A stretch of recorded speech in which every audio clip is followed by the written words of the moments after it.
You know, any other interesting stories about how you assembled this cast?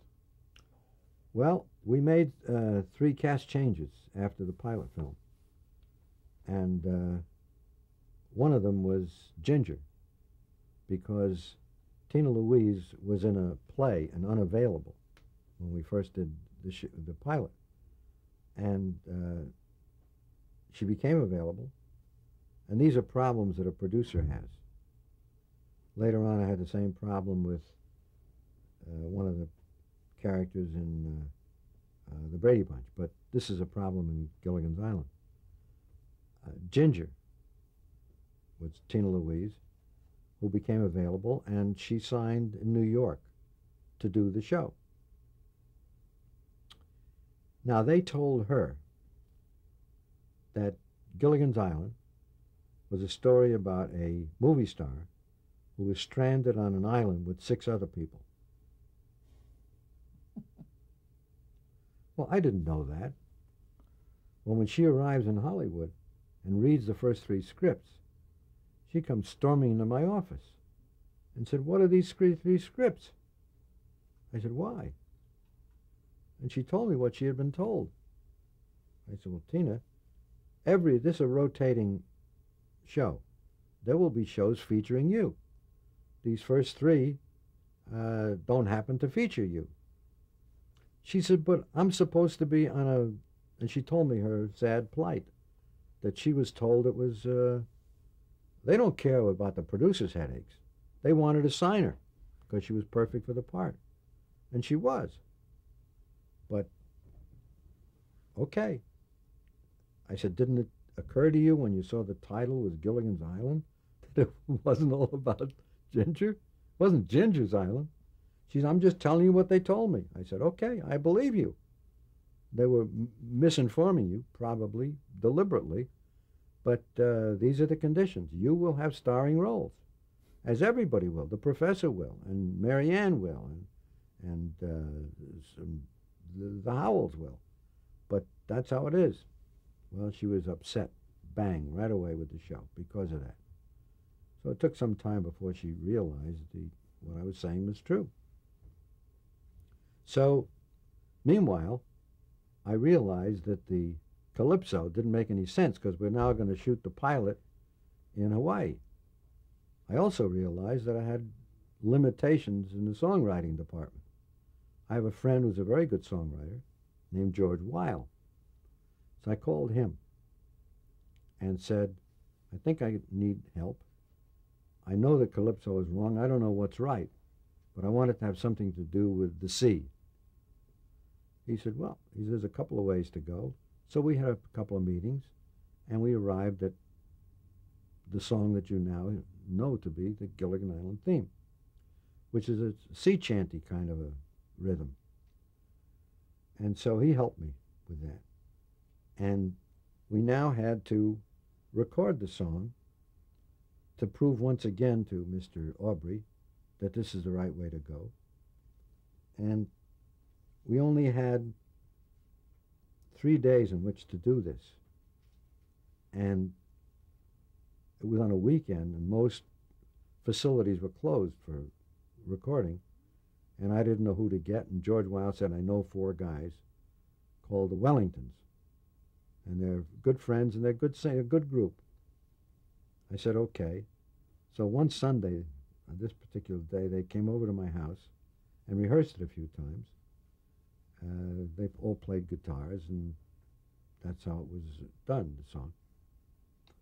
So they said, "Now, how can we get it recorded? I don't have recording facilities, and it's Sunday. Nobody does." Well, my friend Mel Shabelson, who you will see in your travels, has as complete recording facilities as anybody. He is very much into technical stuff, which I am not. So I called him and I said, "Can we use your house for an hour or so to record something?" He said, "Well," he said, "okay." He said, "But we have, there's a big charity event going on here, and the waiters are coming over. There's a lot of tables being set up, They had donated their house for some charity event, and he and Lucille. And I said, well, we'll only be a little while. It's a minute. The whole song is only a minute. It's all that you're allowed is a minute. 60 seconds, to put it another way. And they mean 60 seconds, that's it. So we went over to his house, and it was like a Marx Brother picture, because we're recording a song, waiters are setting tables, and the dishes are clattering and the silverware. So Lucy, his wife, had a whistle, and she blew the whistle, and they had to stop doing this while we recorded the song. It was such a crazy way to record a song. But it worked because she blew the whistle and they stopped work and we recorded it once and it wasn't quite right. It was 64 seconds or whatever it was. And we kept doing it over and over and they kept setting the table and stopping. It was such a funny thing. But that's how we recorded the song. Anyway, so we were satisfied. We now had the cast, we had the song, and off we went to Hawaii to do the show. Now talk about shooting the pilot in Hawaii, that experience. That experience was terrific. First of all, it was my first pilot of my own show. So there's a certain exhilaration that you have. My wife remembers it for another reason. We shot it in the same place where they did South Pacific. And there's a series of huts, not real huts, they were nice accommodations, up a hill that went to a main house. So they gave each of us our own facility. And I didn't know, but at night in Hawaii, at least over there, frogs, millions of frogs, piled up outside our door. You couldn't even open the door. You had to push all these frogs away, which my wife hated. It was just terrible. That was just a sidelight. Filming was fascinating for several reasons. There was a storm, so they had to anchor. There was a scene where Gilligan is dragged into the ocean. He has caught a big fish. It was part of the plot. And that was all right, except the stanchion that they put into the sand was shaken loose by all these waves. So they had to reestablish its connection to the ground so that he could be pulled in on a winch at the proper time with this huge fish. It was very complicated, very time-consuming, and I love a set in Hollywood where you can control things. You can't control the weather, but or frogs. But we shot the pilot there, and I had a little hut on the beach where I was rewriting the script to add more stuff for Jim Backus, because we now had him, and I had to enlarge his part, which I had promised, and I did it. So I was writing. There's a picture somewhere of me in the background, rewriting the script as we went along. Oh, and there was one little item that I got a big kick out of. We had to tow an old boat that looked like the Minnow over from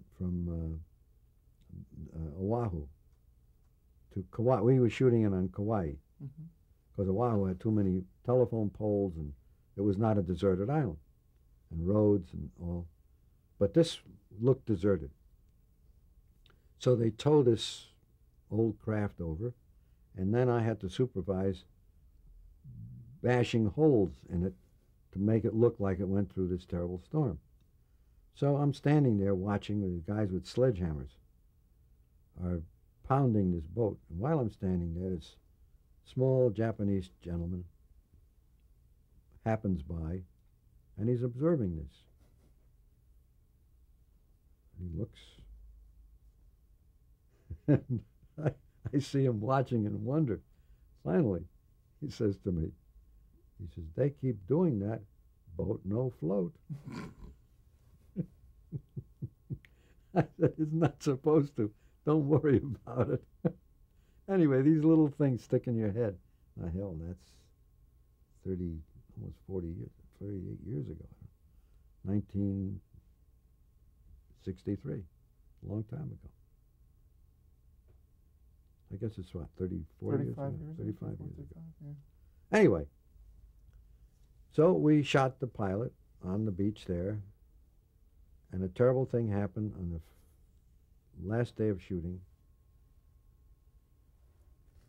We learned that President Kennedy was assassinated while we were shooting the last day's shooting.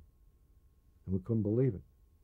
There's something about being disconnected from your country, even though it's now Hawaii is part of our country, but being so far away and you hear this noise, you can't, it's unbelievable to you. It was the end of the day, so we didn't have much more to shoot. But everybody, I think, remembers where he was when Kennedy was assassinated. And that's my memory. And that was the last day of shooting of the pilot film. Now, when you delivered the pilot to CBS, how did the network react to it? Very badly. They tested it because they had added footage without making me aware of it, because I had resisted anything except the song to open. And Hunt Stromberg had hired other writers without my knowledge to write scenes where they were packing, all the different people packing to go on this little boat. Well, that's just a stall. It was 3.5 minutes of dull. And I was furious because they did this without, I was a producer. And they called in your actors and they staged these scenes? Yes, they did. Without your knowledge? Yeah. It was really terrible. That's network control for you, which they never used to have before Mr. Minow, who the boat is named after, by the way.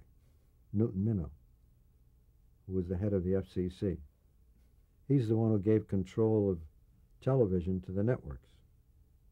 That's where you get the name. It's not named after the fish. No, it's spelled differently. His name, I spelled it like the fish because I couldn't spell it with his name. His name only has one N in it. SS Minnow has two N's. But that's who it's named after. Because there's all kinds of information you can pick up from me. In 1961, I think it was, Mr. Minow gave a speech calling television a vast wasteland, because that year there was a lot of corruption. The song pluggers were giving away, bribes going on. Payola scandals. That's right, the payola scandals, and also the quiz show scandals. Right. Both happened in 1961. So in 1961, in a speech at the NAB convention, National Association of Broadcasters, he said that in order to prevent this kind of thing from happening, he said, the FCC is giving control of the product to each of the networks that is airing that product. Well, that changed. He's the most important man in the history of television, Newton Minow. Because before he came on scene, you dealt with ad agencies and you dealt with sponsors, and stations were just, or channels were just an assemblage of units to deliver what you were producing. After that, you mean it's like giving a policeman a gun. He now is in control. So he gave control of television to the three networks. And they didn't even realize it for a year or two. Actually, if Jim Aubrey realized the power that he had in '63, He would have just said, let's get another producer. I like it my way. That's what they do now. But in those years, you could still argue because they were not aware of their own power. They didn't understand the power that he had given them. Now they will tell you who's going to score it. They'll tell you who to hire for music, who is going to be in wardrobe or this or that, whatever they want, because they're in control of everything. And if you want to cast somebody, they say, no, he's wrong or she's wrong. So producers have really lost control to the networks. That's a side issue, but I thought it's interesting. And I can only imagine that the problems you were having with CBS creatively inspired you to name this boat thusly. You betcha. Exactly true. Interesting. So now they had made these changes to your pilot. Yes. And it had tested poorly. Yes. What happened next? There were a series of revisions, all of them disastrous. And finally they said it's a hopeless case. And I said, can I have the film now? And they used the old expression, what do you want to do, make ukulele picks?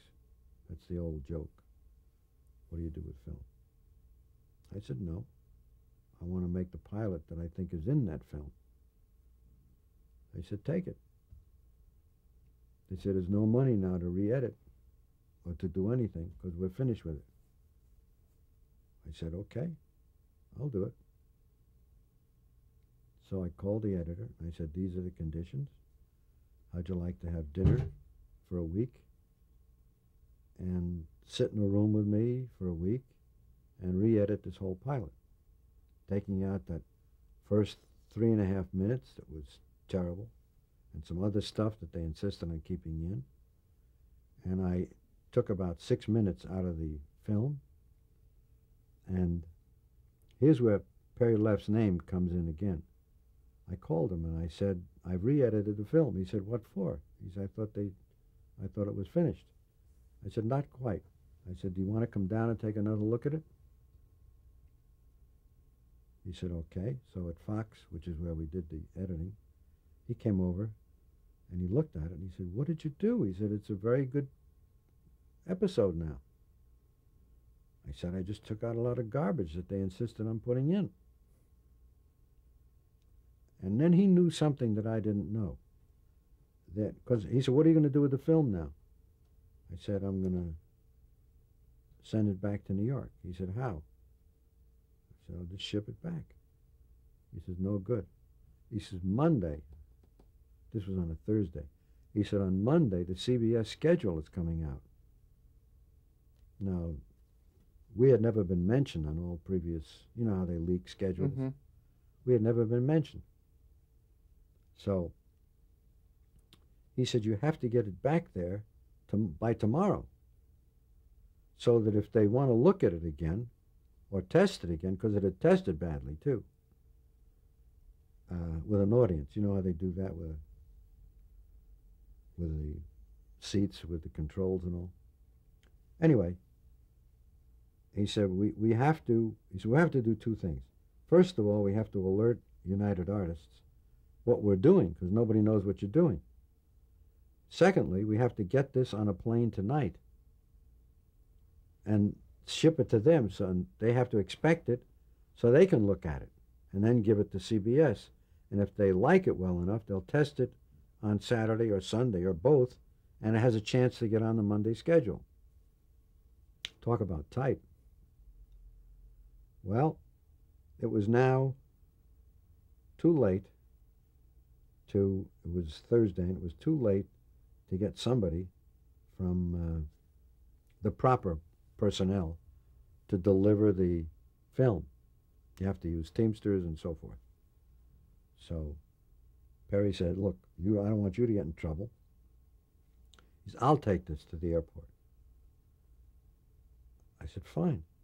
So he took the film to the airport. Meanwhile, he had called Dick Dorso, who was the head of United Artists, and alerted him that this film is on its way, to take a look at it and promise that you're going to show it to CBS. So he said he would, and off the film went. They tested it on Saturday. It went through the roof. Audience loved it. They loved it. They tested it again on Sunday. They couldn't believe the first results. Monday, it was on the schedule. Wow. So. Incredible. It is. It's an incredible, dramatic story, even though it's a comedy show. Now, it went on the schedule, and when it first went out on the air, how was it received? It was a hit immediately. I think the 13th week or so, we were always in the top 10. I think we hit number 1 early on. So.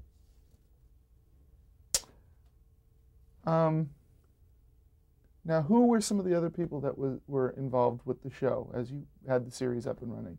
Some of the other writers, some of the other people that you worked with on the show? Well, in those years, or at least the way I ran a show, we had, we didn't have a lot of staff writers. There was no staff. It was freelanced. If a guy came in with some credits from someplace, you know, legitimate credits, and he had a good idea for a show, I would assign the show, the script. He would write the first draft, and if that were good, we'd give him notes, and second draft, third draft, and polish, and we would do the show. And I think that's a fresher way to do a show, because you get different ideas from different people. And you don't get guys sitting around a room trying to stick more jokes in it. You get a cohesive script that way. That's my opinion, anyway. So you were the only writer then, as well as being the creator and the producer of the show. You were the only writer with a regular involvement. I had another writer with me who was the script consultant. And who was that? His name is David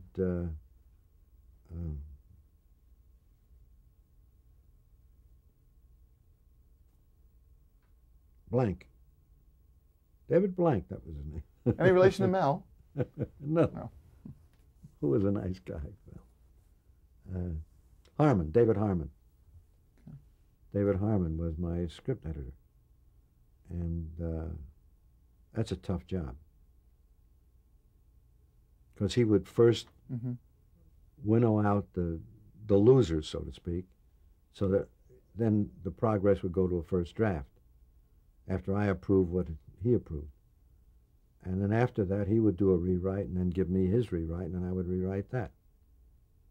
Now, did you have regular freelancers that you farmed shows out to, or did you? No. Some were better than others. My own brother, my younger brother, probably wrote more of the episodes than anybody else. He was a very good writer for Gilligan's Island. Huh. Describe your day-to-day duties on the show. First of all, to get a headache. I really suffered from terrible headaches during that period. Sometimes it was so bad I'd have to take oxygen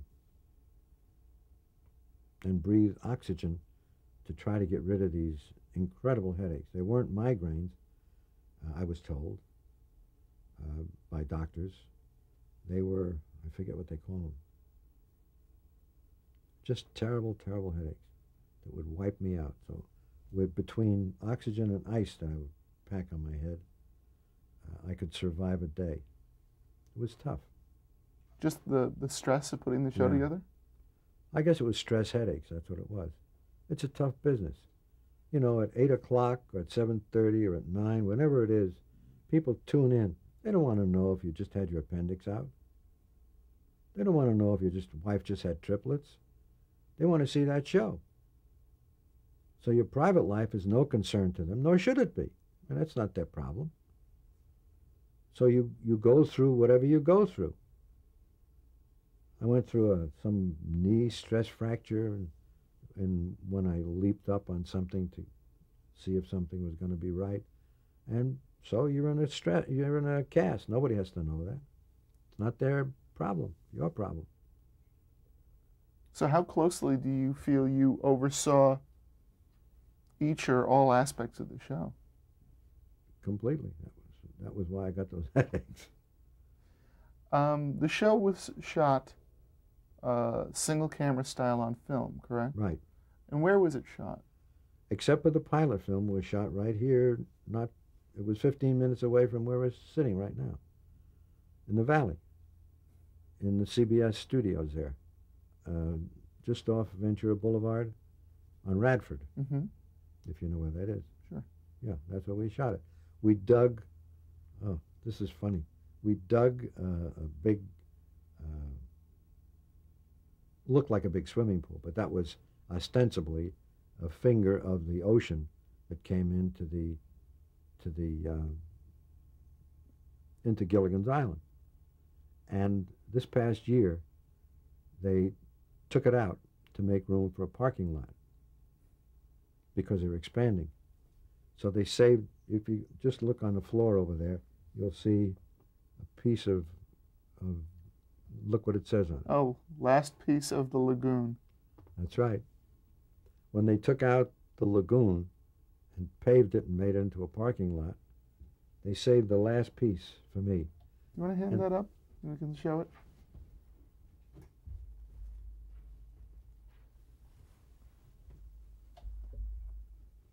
As you can see. There's the last remaining piece of the set of Gilligan's Island right there. That's right here. Do you have that in focus?